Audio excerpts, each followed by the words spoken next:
ప్రభుత్వాసుపత్రికి వచ్చే ప్రతి రోగికి సకాలంలో వైద్యం అందేలా ఓపీ సేవలు మరింత వేగవంతం చేయాలని కాకినాడ సిటీ ఎమ్మెల్యే వనమాడి వెంకటేశ్వరరావు అధికారులను ఆదేశించారు. కాకినాడ ప్రభుత్వ సామాన్య ఆసుపత్రిలో ఓపీ విభాగాన్ని మంగళవారం ఆయన ఆకస్మికంగా పరిశీలించి రోగులకు ఎదురవుతున్న ఇబ్బందులు స్వయంగా అడిగి తెలుసుకున్నారు. ఓపీ నమోదు కౌంటర్లు, వైద్య పరీక్షలు, మందుల పంపిణీ కేంద్రాలను ఎమ్మెల్యే పరిశీలించారు. కౌంటర్ల వద్ద రోగులు రద్దీ, ఓపీ నమోదు ప్రక్రియలో జాప్యం, సర్వర్ సమస్యలు, సీటింగ్ సౌకర్యం తదితర అంశాలపై వైద్యాధికారులతో చర్చించారు.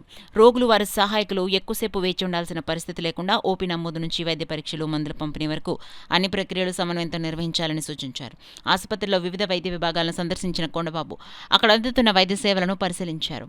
చికిత్స కోసం వచ్చిన రోగులతో మాట్లాడి వైద్య సేవలు, మందుల లభ్యత, ఎదురవుతున్న సమస్యలపై వివరాలు తెలుసుకున్నారు. రోగుల సమస్యలను తక్షణమే పరిష్కరించే విధంగా అధికారుల సిబ్బంది అందుబాటులో ఉండాలని సూచించారు. జీజీహెచ్లో రోగుల సంఖ్యకు అనుగుణంగా ఓపీ విభాగాన్ని మరింత విస్తరించాల్సిన అవసరం ఉంటుందని ఎమ్మెల్యే కొండబాబు తెలిపారు. తన గత హయాంలో ఓపీ స్లిప్పుల నమోదు, మందుల పంపిణీ కోసం ప్రత్యేక విభాగాలను ఏర్పాటు చేసినట్లు గుర్తు చేశారు.